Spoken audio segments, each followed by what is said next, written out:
L'Iran enterre sous terre ce que les gens soupçonnent déjà, à savoir qu'il pourrait même s'agir d'armes nucléaires. Et ici, dans Stratégie militaire. Aujourd'hui, nous avons les clés, les images, les preuves que quelque chose de plus se passe et que nous sommes tous en danger. Famille, vos likes, vos commentaires, on commence.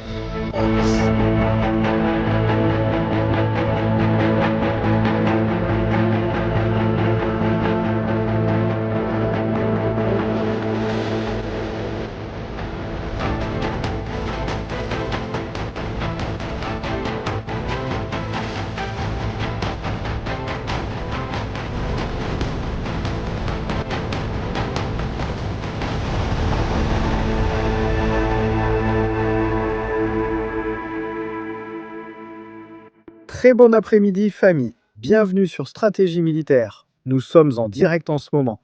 Mon Dieu, mon Dieu, mon Dieu. Avant qu'il ne disparaisse du radar, je veux le montrer pour que les gens le comprennent bien, très très bien. Il y a des soupçons. Ce n'est pas moi qui le dis. C'est ce qu'il dit, cet avion Jake 27, un Boeing WC-13-5 Air Constant Phoenix, un chien renifleur de radioactivité. Cet avion a patrouillé toute la journée d'aujourd'hui. La zone orientale de la Méditerranée. Cet avion est uniquement là pour rechercher des particules radioactives, détecter des émissions de radiation.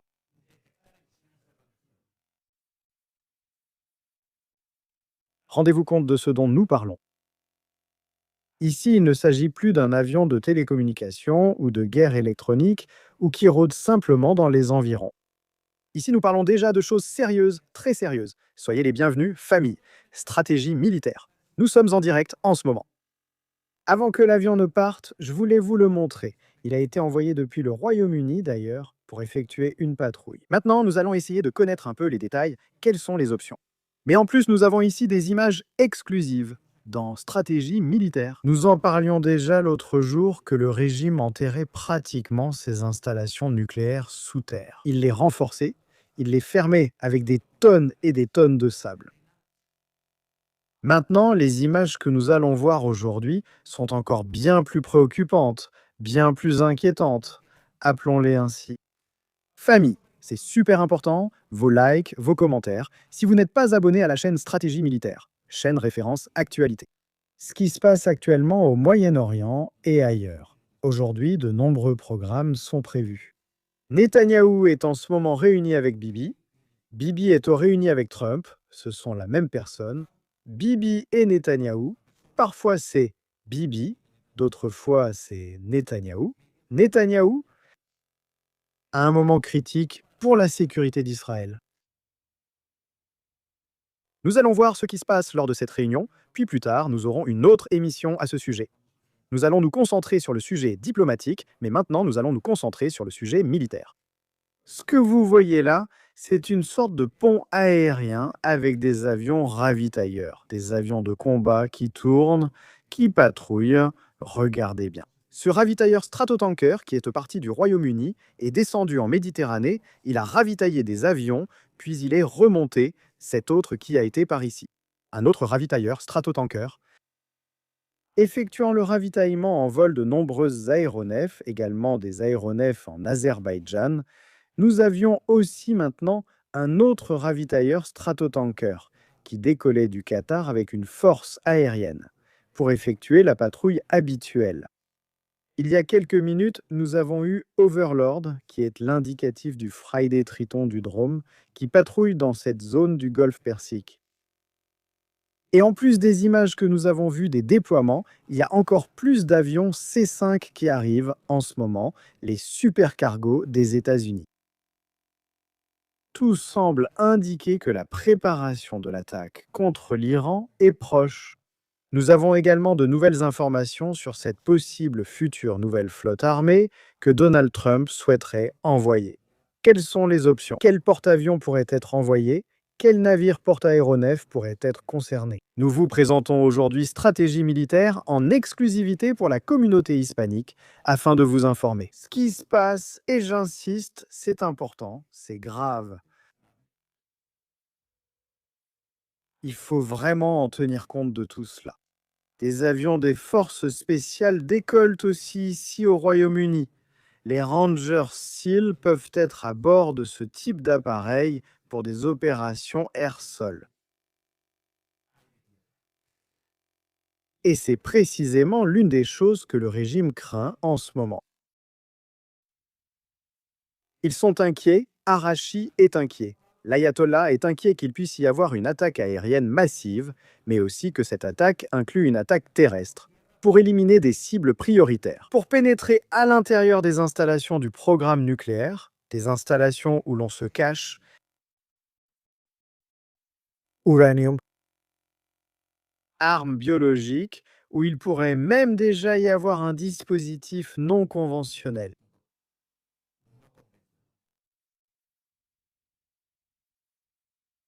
Bon. Rien que d'y penser déjà, je m'inquiète beaucoup pour la situation. Jusqu'où nous en sommes arrivés? Jusqu'où nous en sommes arrivés? On a laissé le programme nucléaire iranien aller trop loin. On lui a permis d'aller beaucoup trop loin. Dès le premier moment où il a construit la première centrale nucléaire, Israël aurait dû la détruire. Il l'a fait en Syrie, il l'a fait en Irak. En Irak, c'était l'opération Opéra. Lorsque Saddam Hussein voulait un réacteur nucléaire en Syrie, c'était l'opération hors de la boîte, out the box. Cependant, avec l'Iran, cela n'a pas été fait. Cela n'a pas été fait à ce moment-là, parce qu'il n'y avait peut-être pas la capacité militaire d'y parvenir. Ravitailler en vol et revenir. Pendant des années, on a essayé de faire tomber ce programme nucléaire avec les scientifiques, avec beaucoup de monde, mais cela n'a pas été possible. Nous allons nous concentrer sur deux lieux clés. Nous l'avions déjà vu la semaine dernière, nous parlions déjà de ces paysages du régime, et maintenant les images qu'on nous montre. Ce qui se passe dans cette zone ici à Ispahan est préoccupant. Je le dis comme ça, c'est préoccupant. Parce que lorsque tu veux te cacher sous la montagne, c'est-à-dire faire la tortue, c'est parce que tu caches quelque chose d'important là-bas. Il est probable que les installations en surface aient été complètement abandonnées. Tout le matériel technologique avancé, la machinerie industrielle, a été enterré sous terre. Et maintenant, nous pourrions être confrontés à un défi bien plus grand. Les entrées, ces entrées que vous voyez renforcées avec du ciment, avec une position et un angle pour réduire l'effet d'une onde de choc. Elles ont été complètement enterrées, j'insiste, enterrées. Elles ont été enterrées. Pourquoi ont-elles été enterrées? Quelle est l'intention? On va le voir sur une photo ici dans Stratégie militaire. Et nous allons examiner en détail tout cela. Parce que c'est un sujet sérieux, compliqué et difficile qui demande beaucoup de sérieux lorsqu'on en parle. Ceci est Ispahan, une image ancienne, celle que vous allez voir maintenant, la voilà. Ce serait l'entrée normale, habituelle, de l'une des installations, une de ces fameuses installations que nous connaissons ou dont nous avons connaissance. Je crois que celle-ci se trouve dans la zone de Natam. Je veux me rappeler que c'est la zone de Natam. Nous allons aller la chercher, parce que là-bas aussi, il se passe des choses. Allons jusqu'ici à Natam. Installation nucléaire, savez-vous qu'ici en dessous, il y a une installation sous cette terre, il y a une installation là-dessous. Je vais le mettre pour que les gens s'en souviennent rapidement, je ne vais pas m'attarder là-dessus, on en a déjà parlé plusieurs fois. Je n'aime pas être répétitif, je n'aime pas revenir sur les mêmes choses habituellement. 2003, ici vous voyez l'installation avec les centrifugeuses et tout ce que vous voyez à cet endroit. Même endroit, je vais dézoomer un peu pour que vous voyez le changement. Même endroit. Année 2024, c'est couvert, c'est-à-dire qu'ils l'ont recouvert. Ils ont construit une entrée souterraine, bunkerisée et protégée sous terre pour accéder à l'installation. Cela a été attaqué pendant la guerre des 12 jours, enfin, ce qui n'a pas été attaqué. Évidemment, parce que, eh bien, il n'y avait pas ou il n'y avait pas d'intérêt, ou pour une raison quelconque. X, appelons-le ainsi, c'était l'installation qui se trouve juste sur la montagne au-dessus de Natam. Là-bas, il y a une montagne où des millions, hein, je parle de tonnes, ont été déplacées. On a foré sous terre. Voyez-vous tout le volume de terre que nous voyons ici, qui a été extrait de l'intérieur de la montagne? On a sorti du feu et nous voyons un amas. Ici, nous voyons aussi un autre amas de terre qui s'est accumulé dans cette zone. Ici, nous en voyons un autre, cette zone. D'ici, on peut voir tout cela. Et là aussi, on peut voir comment une grande quantité de terre a été retirée. Là, c'est une sorte de décharge de déblai. Nous voyons aussi des zones où l'on a extrait des matériaux pour construire et produire du ciment, c'est-à-dire pour renforcer la structure souterraine. Et c'est une structure qui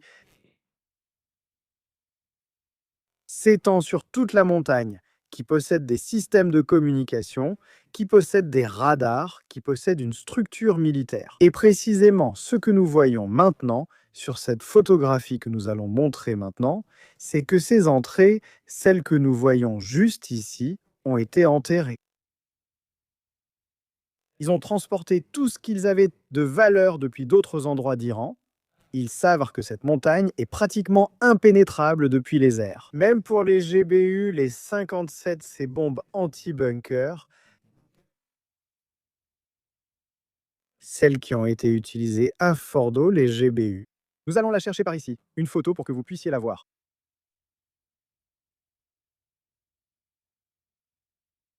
La bombe anti-bunker, c'est comme ça qu'on l'appelle, MOP, est une bombe qui est larguée depuis le B2 Spirit, qui est gigantesque et qui a été utilisée. Nous allons mettre la photo de ce type de munitions, mais ce genre de munitions dans ces endroits, à moins qu'il n'entre par une conduite de ventilation, ça ne fonctionne pas. Il faut le dire clairement, il faut le reconnaître, que l'Iran connaît les capacités de ce type d'armes. Dans le cas de Fordo, 3 ou 4 munitions ont été introduites par le conduit de ventilation et une partie de l'installation a été détruite. Sous terre, nous ne savons pas si c'était totalement, mais une partie a bien été détruite sous terre. Ce à quoi nous sommes confrontés ici est bien plus complexe que Fordo, bien plus complexe que Fordo. Il y a plus d'entrées, on voit par ici, l'une est en construction ou était en construction. Ce sont des images de l'année 2024. On voit par ici, regardez la galerie d'accès où elle commence, qui commence juste à cet endroit. Tout cet endroit a déjà été enterré, tout a été renforcé pour protéger toute la galerie. Dans cette galerie, il y aura différentes portes anti-explosion pour protéger en cas qu'il y ait une attaque dans cette zone. Dès l'entrée, l'onde de choc et le feu ne pénètrent pas à l'intérieur et peuvent être contrôlés. Par exemple, là, nous voyons un exemple clair de ce dont nous parlons. Ce que nous voyons ici est probablement un système de ventilation. Des images que nous allons voir maintenant, anciennes, pour voir l'évolution de cet endroit, c'est qu'il n'y a rien là. En 2013, il n'y a toujours rien. En 2015 non plus. En 2017 non plus. Peu en 2019, 2019 non plus. 2020 non plus, 22. On commence déjà à voir quelque chose par là. Il y a trop d'ombre en montagne. On ne voit rien avant 2024.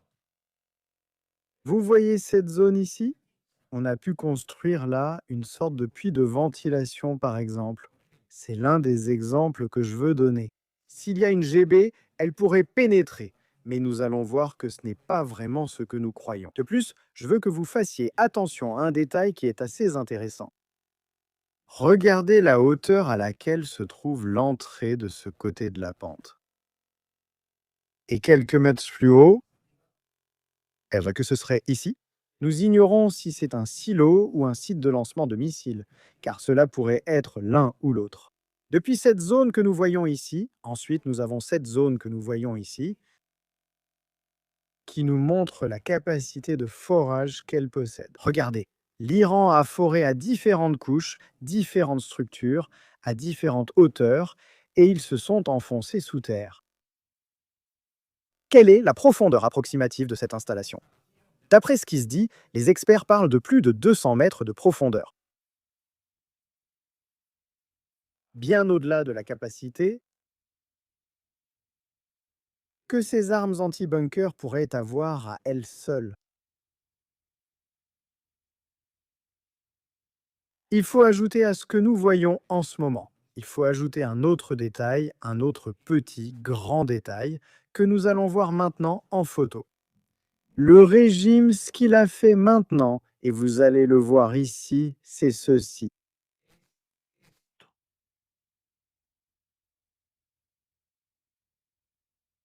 Ils ont complètement recouvert de terre les entrées. Ils les ont bouchées. Le personnel qui devait rester est-il resté à l'intérieur ou bien y a-t-il des entrées secrètes qu'on ne voit pas pour que le personnel puisse entrer? Et ils l'ont enterré, ils se sont enterrés là-dedans et de là, rien ne rentre, rien ne sort. Non seulement à cause de la possible attaque aérienne, comme nous l'avons mentionné, il y a des groupes d'opérations spéciales qui pourraient lancer une opération d'assaut contre cette installation, sous la protection de l'armée de l'air, avec des hélicoptères Apache et des avions de chasse. Avec les A-10, il pourrait avoir un renfort aérien, ce qui empêcherait l'Iran d'envoyer des renforts pour protéger l'installation. Il pourrait isoler tout le périmètre, c'est-à-dire, voyons cela par ici. Imaginez que cela devienne une zone interdite, sans accès pour les États-Unis d'Amérique. Ils peuvent concevoir, on va dessiner en une seconde, permettez-moi, on va le faire ici rapidement. Une sorte de zone isolée où leurs opérations sont en cours. Ici, le régime ne pourrait pas entrer, comme on le voit. Le voilà. Regardez ça, on va le peindre en rouge. Nous imaginons les États-Unis avec une protection aérienne par drone, des systèmes de surveillance, une force aérienne, ils arrivent avec des hélicoptères, ici ils prennent l'installation, ils entrent à l'intérieur, ils placent des explosifs, ils éliminent la garde présente ici. C'est détruit. Et il y a autre chose. Pour éviter cela, ils iront. Ce qu'il fait, ce qu'il cherche, ce n'est rien de plus et rien de moins qu'un adieu. Que ce que nous disons. Enterrer les entrées, ne laisser aucun endroit où les États-Unis pourraient entrer avec des équipes de forces spéciales. Qu'est-ce que cela signifie? Quelque chose de grande valeur, que ce qu'il y a là-dedans, ils veulent le protéger à tout prix. Deuxièmement, que c'est suffisamment dangereux pour qu'ils veuillent l'enterrer profondément sous terre. 3. C'est la plus grande menace à laquelle les États-Unis d'Amérique peuvent actuellement être confrontés. Comme cette installation, il y en a quelques autres. Nous allons maintenant à Ispahan, là où nous étions en train de marquer. La première d'entre elles, dans la même province Natanz, appartient à la province d'Ispahan. Ici à Ispahan, nous allons trouver une situation très similaire. Des installations qui sont souterraines. On le voit par ici. Dans les montagnes, aussi à grande profondeur, où encore une fois, ils ont enterré tout leur matériel, pour qu'il ne puisse pas être attaqué comme il l'a été à l'époque par Israël. Dans cette zone ici, toute cette zone ici a été pratiquement détruite pendant la guerre des 12 jours. En ce moment, il y a des négociations, enfin c'est évident, il y a des négociations, il y a toute une série de circonstances qui atténuent l'opération militaire. Mais Arashi a déjà dit cela ici la dernière fois. Nous négocions quand ils nous ont attaqués. Cette fois, nous ne referons pas la même erreur, nous sommes prêts. L'autre jour, le chef de la garde révolutionnaire disait et commentait: nous allons lancer des armes que nous n'avions pas encore utilisées jusqu'à présent. Puis un autre a affirmé qu'il pouvait détruire Haïfa et Tel Aviv. Puis un autre était venu en disant que l'arme nucléaire serait la solution au problème d'Israël. Et ainsi, pendant des semaines et des mois, l'une après l'autre, j'insiste. Que peut-il arriver? Eh bien, en ce moment, il est possible que les États-Unis d'Amérique aient besoin de plus de munitions et de matériel pour pouvoir briser le système défensif naturel que les Iraniens ont mis en place. Quel est ce système? Des tunnels?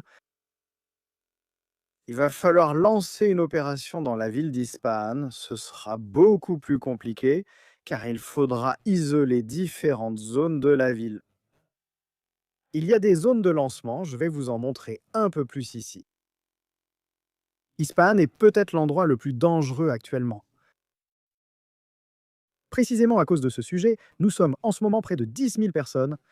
S'il vous plaît, vos likes sont super importants. Partagez ce direct sur Facebook, Twitter, sur Facebook, vos réseaux sociaux, groupes WhatsApp. S'il vous plaît, aidez la chaîne pour que nous puissions continuer à diffuser ce que l'on ne voit nulle part ailleurs.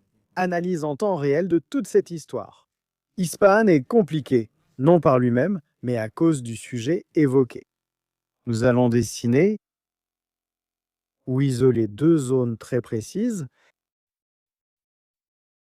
Nous allons le faire ici, nous isolons. La première zone est la zone du réacteur nucléaire. C'est une sorte de cercle. Ceci serait la première zone. Là, nous l'avons dessiné en jaune, mais juste à côté, en traversant un petit bout de la ville. Nous allons rencontrer un autre défi.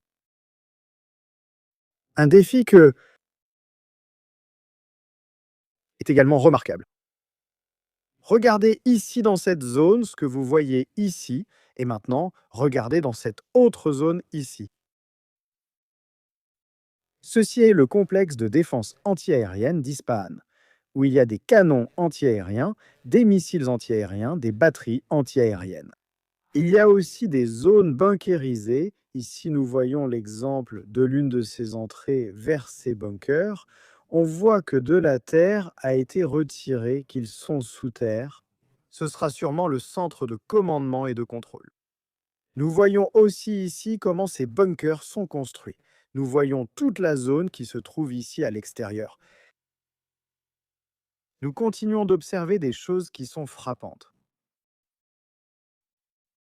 D'autres zones permettent aussi de lancer ces missiles balistiques visibles ici. Un peu plus de la même chose dans cette zone. Et c'est un point qui est important. Nous ne voyons pas ici, regardez, les systèmes de défense anti-aérienne peuvent être bien cachés là. Il faudrait utiliser des munitions anti-bunker, les pathways, pour pénétrer, exploser, nettoyer, isoler cette zone. Encore une fois, j'insiste là-dessus, ce sont des zones où tout est très bien protégé. Regardez.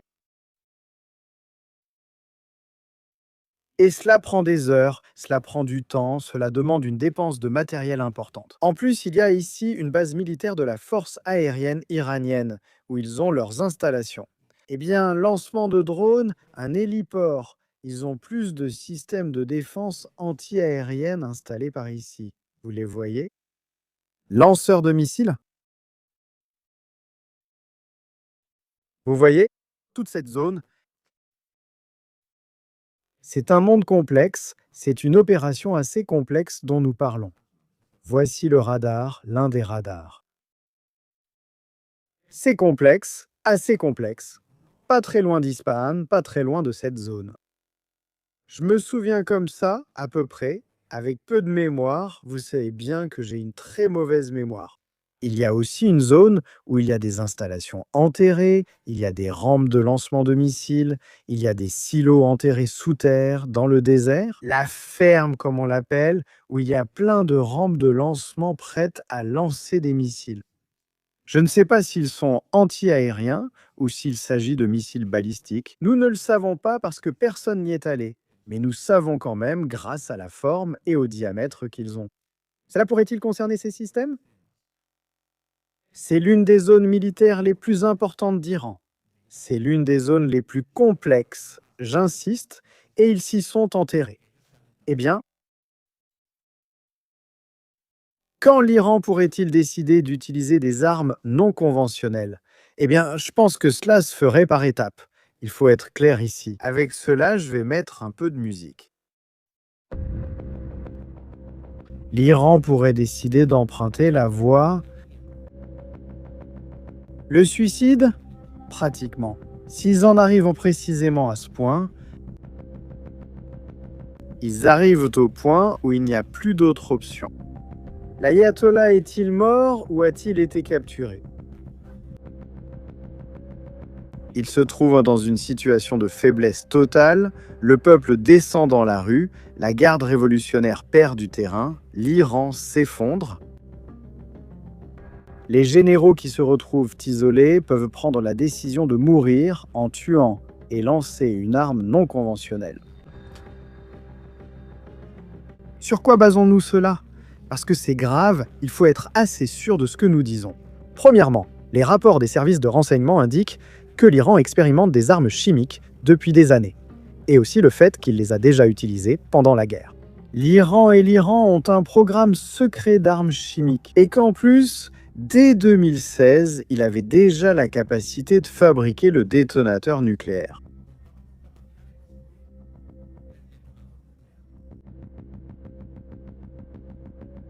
Ont-ils le matériel pour le construire? Il est difficile d'imaginer qu'ils n'aient pas construit une petite ogive nucléaire de faible puissance pour causer des dégâts importants dans de grandes villes. Penser que ce n'est pas possible serait une grave erreur à ce sujet. Justement, les États-Unis ont commenté et ont dit qu'ils pourraient envoyer une nouvelle flotte. Ils pourraient envoyer une nouvelle flotte pour faire la guerre, pour provoquer la guerre. J'aimerais vous montrer une photo qui est importante. À noter, ce sont les F-15 qui sont actuellement déployés en Jordanie. Il semble que l'accord en Jordanie stipule qu'aucune opération offensive contre l'Iran ne sera lancée depuis là-bas. Uniquement des opérations défensives. Pourquoi? Est-ce la configuration des F-15 que nous voyons en ce moment sur la base en Jordanie? Celle dont nous avons tant parlé ces derniers jours et qui est si importante dans le cercle rouge. Ce que nous pouvons voir, c'est une adaptation, une évolution d'un système d'armes Hydra de 70 mm. Merci à vous.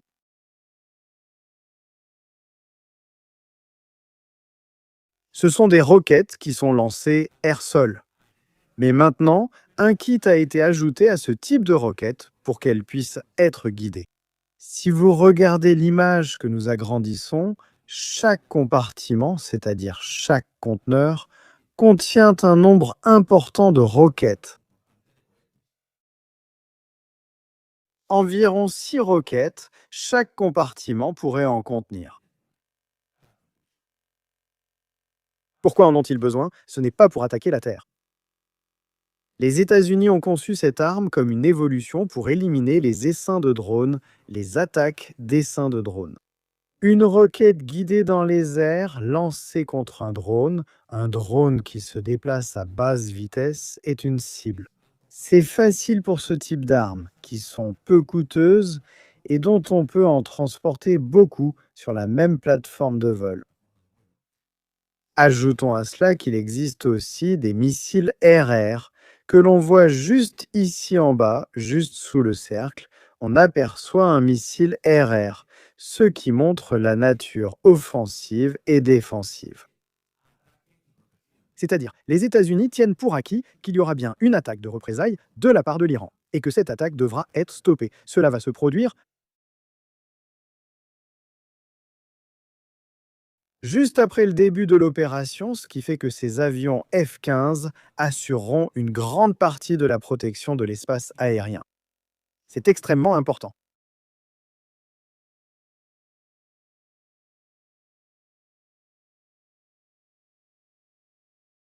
D'accord, vous me demandez d'agrandir la flèche qui se trouve à l'écran. Je vais essayer. Excusez-moi un instant pour que vous puissiez mieux voir. Excusez-moi pour tout désagrément. Merci d'avoir regardé la vidéo de suggestion. Vous savez déjà que vous pouvez le faire. Nous sommes ici pour nous améliorer. Je vais voir si je peux Si je peux l'agrandir pour que vous puissiez le voir. Je sais que c'est compliqué, surtout sur les portables et pour certains d'entre vous.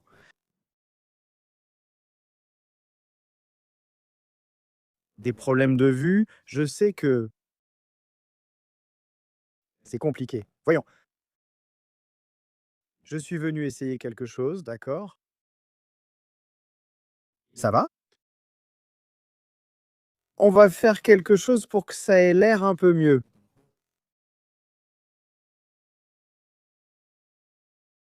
et que ce soit beaucoup plus facile. Venga. Voilà, c'est bon. Bien. Revenons au sujet d'Ispahan, dont nous parlions brièvement ici, afin que ceux qui ne l'ont pas vu puissent le découvrir. Cette montagne, nous allons enlever la couleur que nous avons colorée en jaune. Voilà. Ces entrées que je marque ainsi avec un petit cercle. Je pense qu'on voit clairement l'image ici. Voyons voir, voilà, voyons. Non, et on ne voit pas. À propos de ce point, c'est une entrée. Eh bien, tout cela a été recouvert, d'accord. Tout cela a été recouvert pour se préparer à une future attaque. Cela signifie que les États-Unis ne lanceront pas d'attaque, peut-être depuis la Jordanie, mais se concentreront sur des opérations défensives.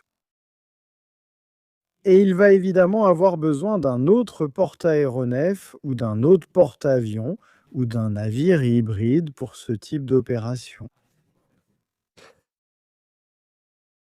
Lesquels sont disponibles en ce moment? Eh bien, les porte-avions qui sont disponibles en ce moment sont le Ford et le Ford pour l'emmener au Moyen-Orient, le reste des porte-avions des États-Unis. Certains sont dans la zone du Pacifique et les autres sont en phase de maintenance ou en phase d'entraînement. D'accord, nous allons le voir sur cette image. Nous avons ici un graphique réalisé par un compte Twitter et que nous vous montrons ici. Le voici. Voyons-le tout de suite, qu'avons-nous?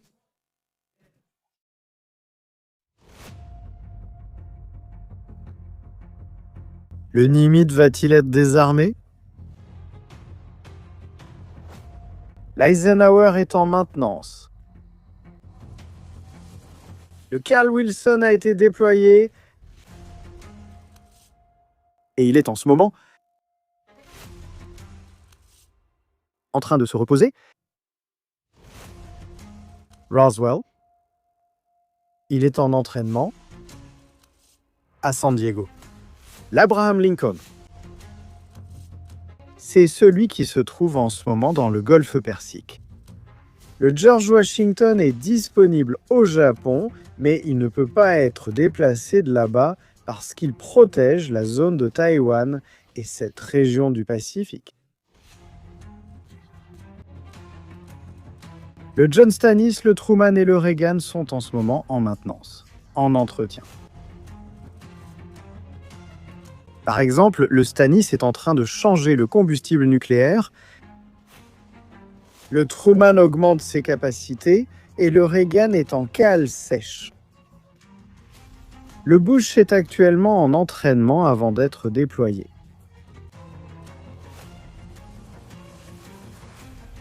Le Gerald Ford, qui est dans les Caraïbes, et le Kennedy est en maintenance. Donc, si ce qu'ils veulent envoyer est un porte-avions, il va falloir que ce soit le Ford ou attendre que le Bush soit prêt.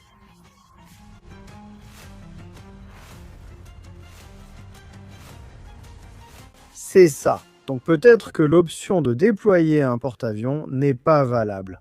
Dans ce sens, cela ne nous sert à rien. Quelles autres options avons-nous? Eh bien, les navires porte-aéronefs plus petits qu'un porte-avions, mais tout aussi létaux. L'Iwo Jima, par exemple, en fait partie. Regardez, ici, c'est la liste Jima. Nous avons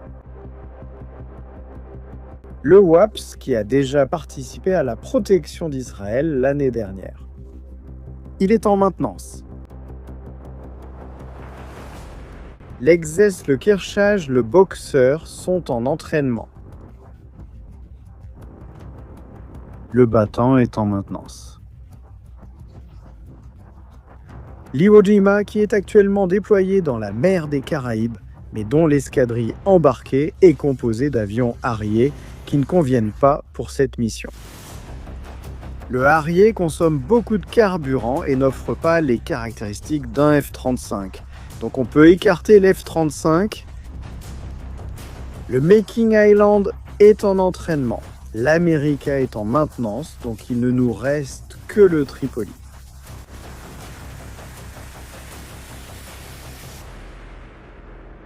Le LHA-7 Tripoli embarque des F-35B et pourrait être déployé dans la zone méditerranéenne, accompagné éventuellement de 2 destroyers ou d'un croiseur. Des lance-missiles de la classe Ticonderoga?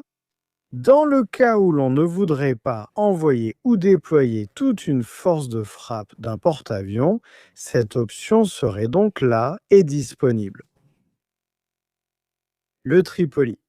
Nous allons maintenant voir un peu les unités qui peuvent être intégrées au déploiement. Maintenant, nous allons revenir à l'image que nous avons vue il y a un instant et qui était frappante. Voyons cela.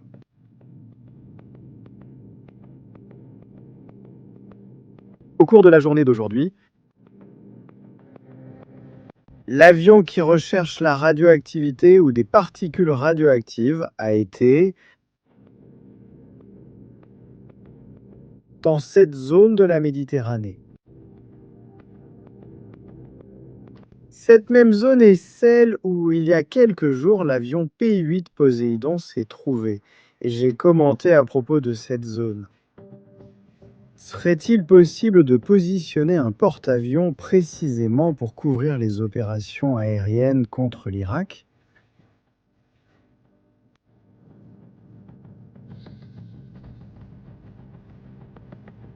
Ça pourrait être, et je dis bien ça pourrait être, peut-être que je me trompe, que sur ce même vecteur, là où le P-8 était il y a quelques jours, c'est le même, et aujourd'hui c'était le Costin Phoenix. Est-ce qu'il pourrait y avoir un sous-marin nucléaire russe? Pourrait-il être dans les parages?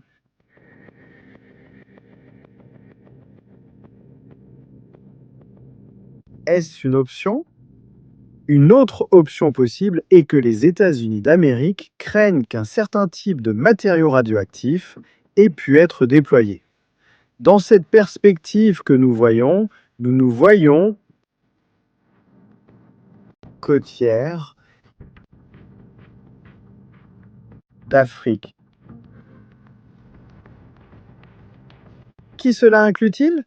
La Libye, l'Égypte, toute cette zone ici? On recherche des substances ou du matériel radioactif, ce qui n'est pas rien, hein? Ce qui n'est pas rien.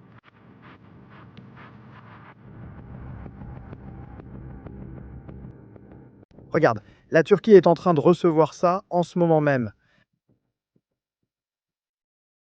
Ou dans cette région, un galaxie, un super galaxie, est en train d'arriver. Ils vont installer des batteries anti-aériennes contre les missiles balistiques pour protéger l'Europe. J'ai prévenu l'autre jour que l'Iran, s'il est attaqué par les États-Unis, va attaquer des bases importantes des États-Unis au Moyen-Orient, mais aussi en Europe. Ils le feront avec des missiles balistiques ou via des cellules terroristes au sol. Qu'ils vont le faire? Ce qui serait logique, c'est une guerre, non? Dans une guerre, tu essaies de faire le plus de dégâts possible à l'ennemi, ce qui rend la situation assez chaotique. Aperçu de la réunion en ce moment entre Netanyahou et Trump, un petit aperçu précisément de cette histoire. Ils se réunissent, ils discutent.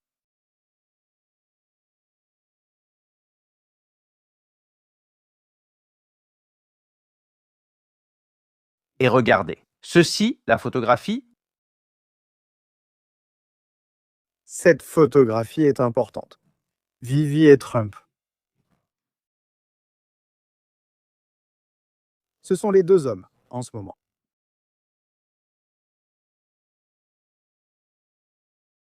Qui ont tout sur la table, Vivi sourit. Trump semble sérieux. Il n'a pas l'air très heureux. Il y a beaucoup en jeu. Trump le sait.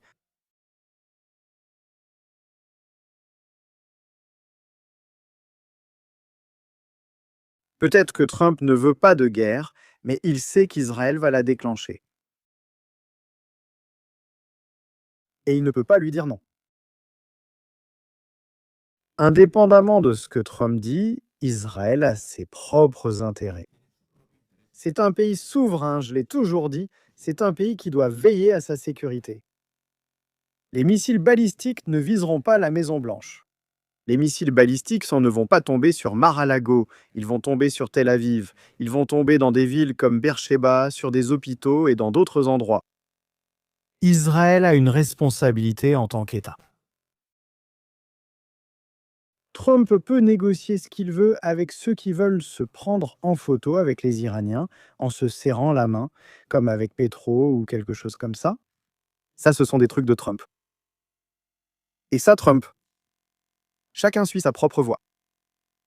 Mais Israël, le moment venu, doit prendre des décisions qui lui appartiennent en tant qu'État. Lancer une attaque comme celle du 12, la guerre des 12 jours en juin 2025, c'est une option. Mais cette fois, sans limitation. Sans limitation. Ces limitations venaient de la Maison-Blanche. Donald Trump doit se rendre compte, il doit comprendre qu'en ce moment même, il y a des types qui construisent une arme nucléaire et que cette arme nucléaire peut être utilisée contre Israël, contre un pays allié ou contre Dieu sait qui. D'accord? Trump le sait, mais Trump ne veut pas non plus d'une guerre ouverte, que cela devienne comme l'Irak ou l'Afghanistan. Il a une sorte de Venezuela. On fait une opération décisive, on élimine la tête pensante du régime, comme dans ce cas Maduro, et on passe à autre chose. Ce format est-il compatible avec l'Iran, notre A? Peut-être que j'aimerais voir vos commentaires dans le chat. J'aimerais savoir ce que vous en pensez en ce moment dans le chat. Est-ce que ce format est compatible avec l'Iran? Je pense que non, parce qu'ici on parle de sujets religieux, fondamentalistes, radicaux, islamiques. Donc ce n'est pas compatible, ou du moins je ne le pense pas. Quel est le format qui fonctionne ici? Détruire, détruire, détruire, détruire la capacité militaire de l'Iran. Et que ce soit le peuple lui-même qui prenne le contrôle de ce qu'il veut, si c'est ce qu'il préfère, alors le peuple lui-même. Déclencher une guerre civile entre eux, c'est une décision qui leur appartient, qu'ils doivent évaluer eux-mêmes, qu'ils doivent voir eux-mêmes. Mais Israël doit assurer sa sécurité. Avec ce que nous avons vu et que nous exposons ici cet après-midi, de tous ces systèmes regroupés sous terre, tout ce que nous vivons en ce moment. Il n'y a pas de sécurité. Il n'y a pas de sécurité. Les Iraniens envoient des vidéos tous les jours en disant qu'ils vont détruire Israël, qu'ils vont détruire les États-Unis d'Amérique. Prenons un exemple, celui d'aujourd'hui même, et cela n'est pas admissible. Nous allons le voir. Qu'on ne peut pas vivre comme ça. Regarde cette vidéo, on voit le porte-avions des États-Unis d'Amérique, on voit les drones. Ce n'est pas réaliste, j'insiste, ce n'est pas réaliste parce que ces destroyers, avant que ce drone ne s'approche,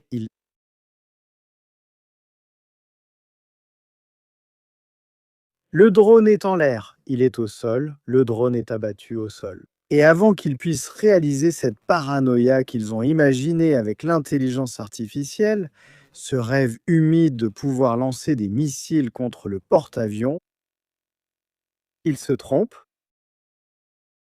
complètement.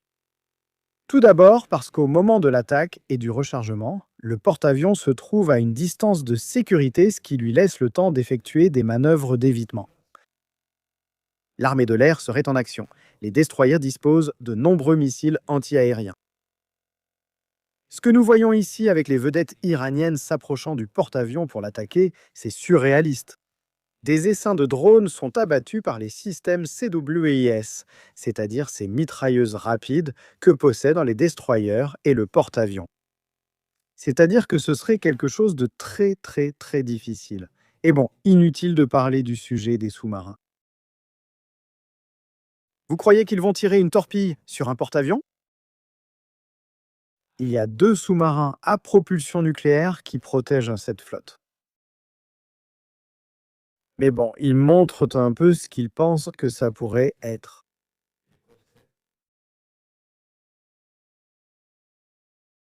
La bataille navale. Lancer des missiles anti-navires, lancer des missiles balistiques anti-navires, lancer des missiles anti-aériens. C'est un fantasme, c'est un fantasme. Mais bien sûr, si au lieu d'essayer de couler le porte-avions, j'espère vraiment qu'ils essaient, je le dis sérieusement, j'espère vraiment qu'ils essaient, parce qu'ils n'y arriveront pas. Cela veut dire qu'ils vont utiliser leurs armes sur quelque chose qui ne va pas détruire un hôpital. Si cela est se lancer contre Israël et qu'ils concentrent leur puissance de feu sur Israël. Il arrive un moment où les missiles d'interception sont épuisés. Et cela s'est produit pendant la guerre des 12 jours. Il y a eu un moment où nous étions déjà en train d'atteindre les limites des missiles d'interception. C'est pourquoi l'opération doit être puissante, précise, massive et leur porter un coup total. Nous le voyons dans le film. C'est très bien pour le diffuser à la télévision iranienne. Mais nous y allons peu ou pas du tout. En parlant de l'Iran, aujourd'hui, il célébrait l'anniversaire de la révolution islamique. Aujourd'hui, on a vu dans les rues que l'Iran est assez isolé.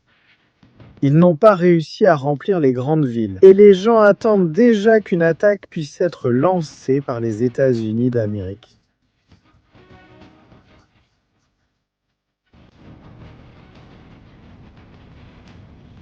Base aérienne d'Al-Odeid. Qu'est-ce qu'on a là-bas?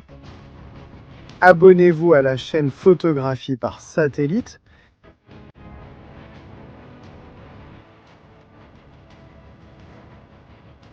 Là, on le voit.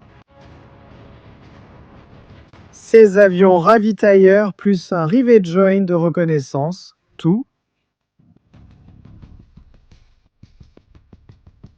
Ces avions ravitailleurs.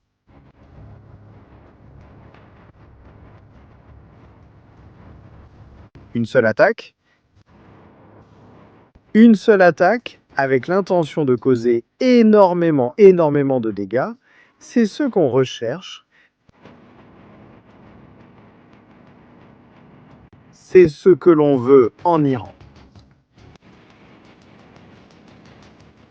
La célébration de leur révolution. Image S. Des cercueils avec Brad Cooper, avec les hauts gradés de la Navy des États-Unis d'Amérique. Regardez ceci, tout ce que nous voyons.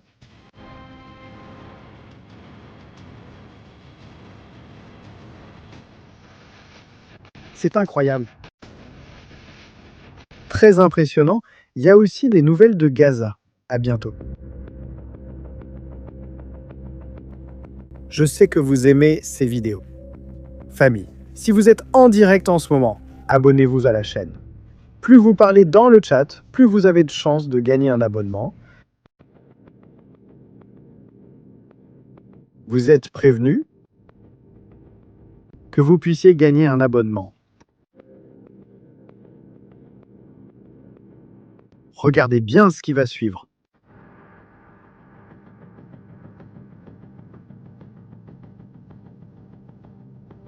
C'est un bâtiment. Qui a reçu un coup?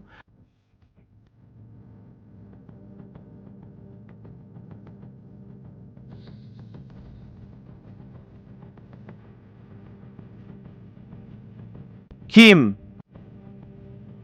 Qui a envoyé Israël dans l'autre monde, dans le nouveau monde cette fois, avec les vierges? Ahmad Hassan. Ahmad Hassan est le chef de l'équipe de snipers de Bijano.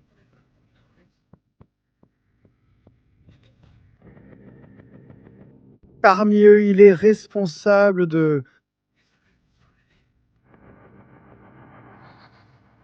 l'assassinat d'officiers de Tsahal, de 7 soldats de Tsahal.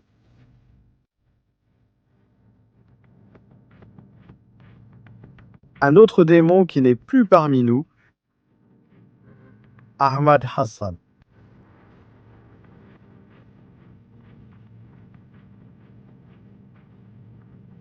Aussitôt dit, aussitôt fait. Ils ne vont plus tirer sur d'autres. Soldats de Tsahal. Je me souviens quand j'étais en Israël, j'ai parlé avec des soldats de Tsahal, j'ai eu l'occasion de rencontrer un tireur d'élite. C'était des conversations. Hier soir, c'était une nuit impressionnante. Nous sommes restés avec eux de 11 h du soir jusqu'à 6 h du matin.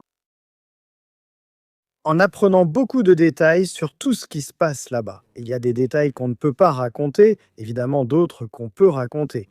Mais je leur ai posé une question. Je leur ai dit, que pensez-vous des snipers du Hamas? Que pensez-vous d'eux? De l'ennemi? Il dit, écoute, on va te dire quelque chose. Il ne faut pas les sous-estimer, ils connaissent très bien le terrain et les distances auxquelles ils tirent.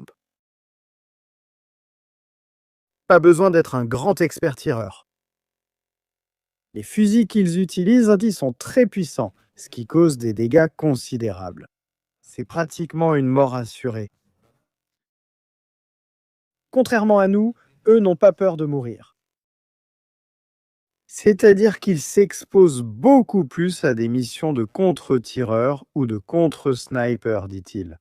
Nous, principalement, nos missions consistent à chasser les snipers.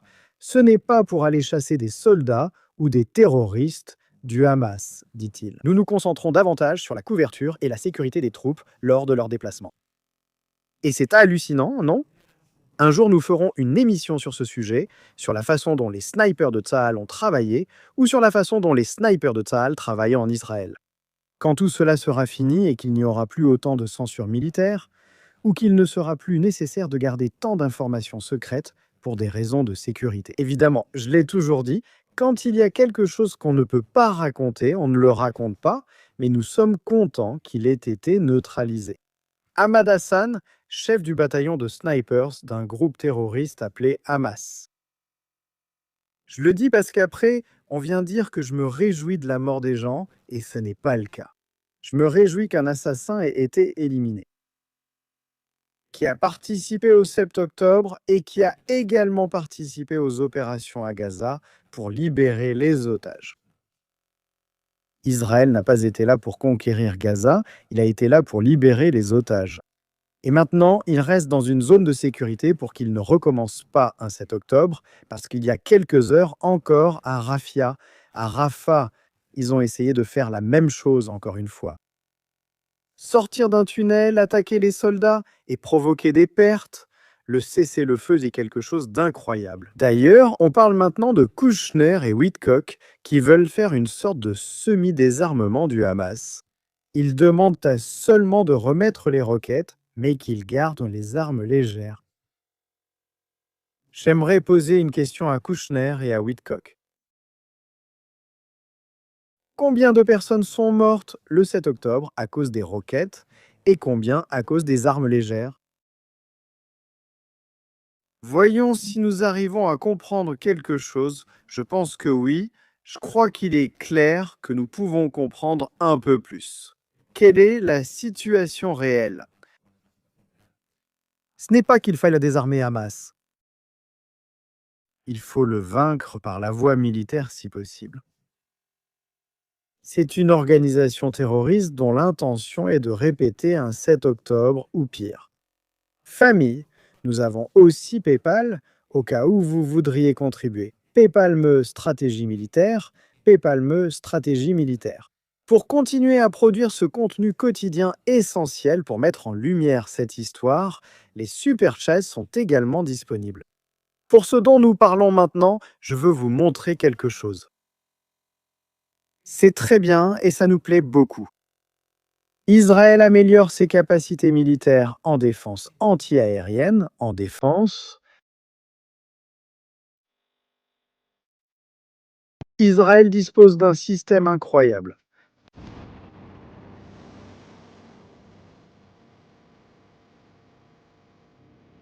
La fronde de David.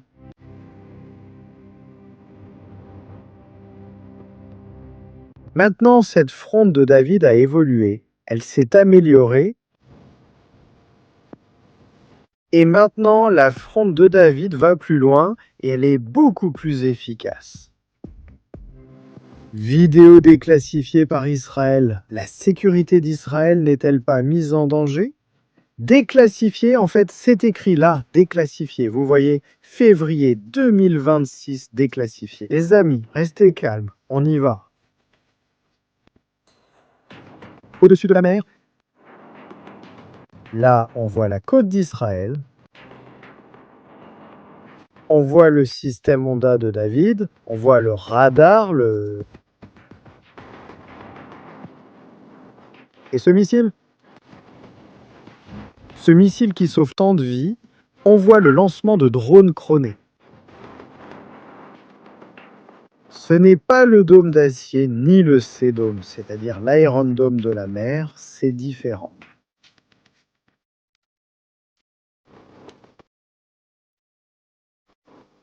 C'est impressionnant. Parce que regardez, on utilise même un bateau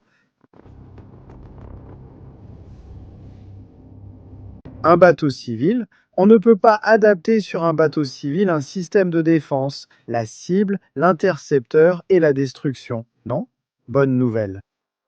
Il faut attirer l'attention sur le fait que le type de missile est un missile à 2 étages. Ici, vous allez le voir au ralenti, je vais expliquer comment ça fonctionne. Lorsqu'il est détecté par infrarouge, et aussi par radar, mais aussi par infrarouge, il y a une double confirmation. Confirmation par radar et confirmation par infrarouge. Pour guider ce type d'arme,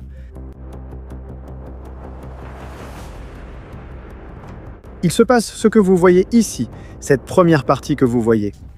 La zone blanche est la tête explosive du missile, le cône est le système de guidage. La partie rouge est le deuxième propulseur. Et la partie blanche que vous voyez là,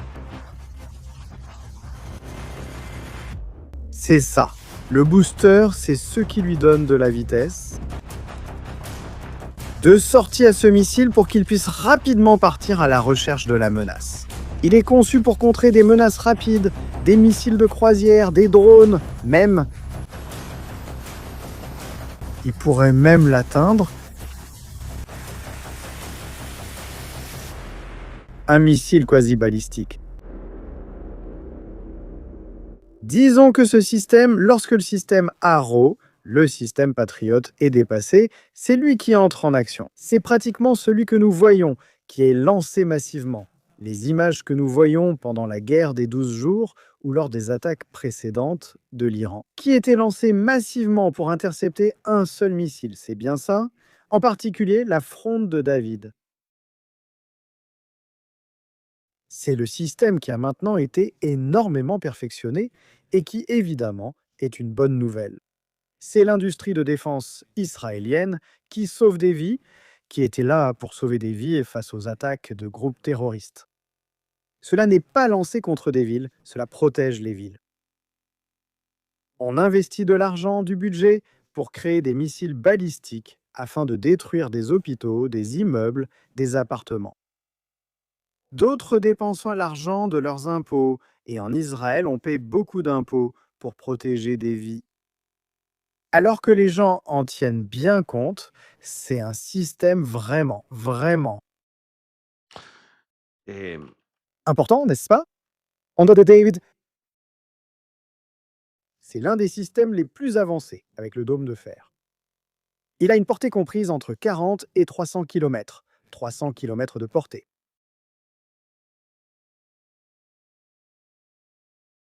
Un missile Spider, modifié. Les Python 5 également modifiés. C'est-à-dire, il est conçu pour des roquettes de moyenne à longue portée.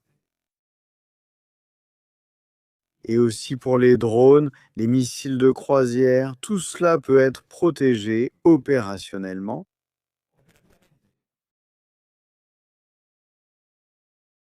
Eh bien oui, c'est assez efficace. C'est assez efficace et ça fonctionne très bien.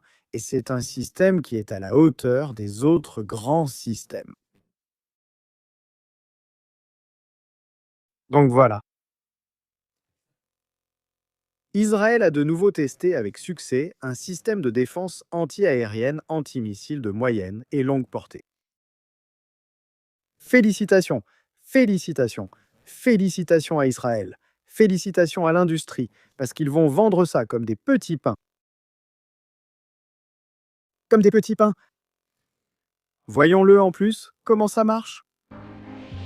Permettez-moi une seconde, une petite seconde. La famille, voilà. Voyons-le. Tu sais comment fonctionne le système? Oui.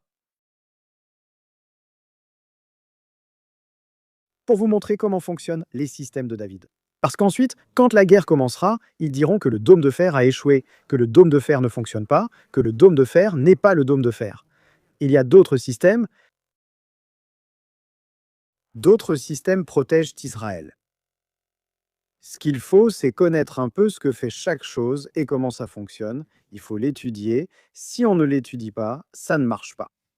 Avant tout, merci d'être en direct avec nous, la famille, avant de regarder cette vidéo sur le fonctionnement détaillé du système Honda David. Merci d'être avec nous et pour le soutien que vous apportez à cette chaîne et à tout ce dont nous parlions.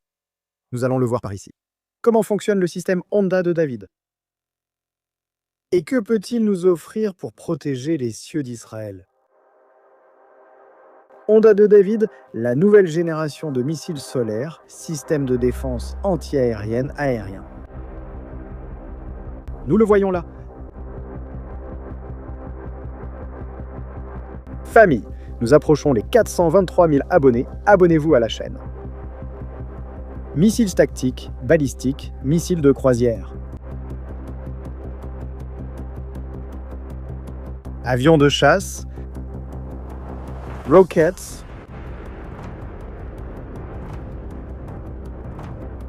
plateforme multimenaces agile contre les menaces émergentes, les drones, le missile,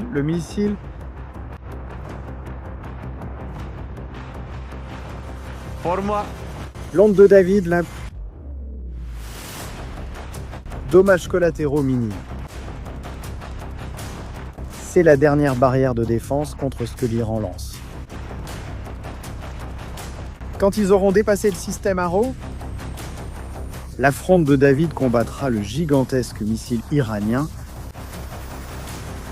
développé conjointement avec Rafael Iracio aux États-Unis en Israël. À lui, radar d'identification. Et en plus, il a une particularité intéressante. Ce type de missile, contrairement aux missiles solaires russes, dont beaucoup abattent par proximité, c'est-à-dire qu'ils explosent lorsqu'ils sont proches de la cible, ce qui peut provoquer des dommages collatéraux. Ce missile dispose d'un système de précision qui est hit to kill. Ils doivent frapper physiquement le missile ou une partie du missile ou de la menace pour qu'il explose, sinon il n'explose pas. ce qui est extrêmement important. 12 missiles par batterie. Avec un système de lancement rapide, imaginez une salve de 40 missiles lancés, avec 4 batteries comme celle-ci, nous pourrions avoir un taux d'interception élevé. Système de contrôle. Et cela s'ajoute à Dôme de Fer dans le système Spider qui est également présent. C'est ici cette sorte d'oignon de protection, ces anneaux de protection. La fronde de David, disons, atteint plus haut que le reste.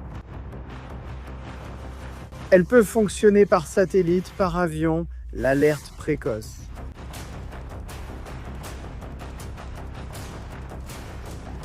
Et c'est une couche de protection clé.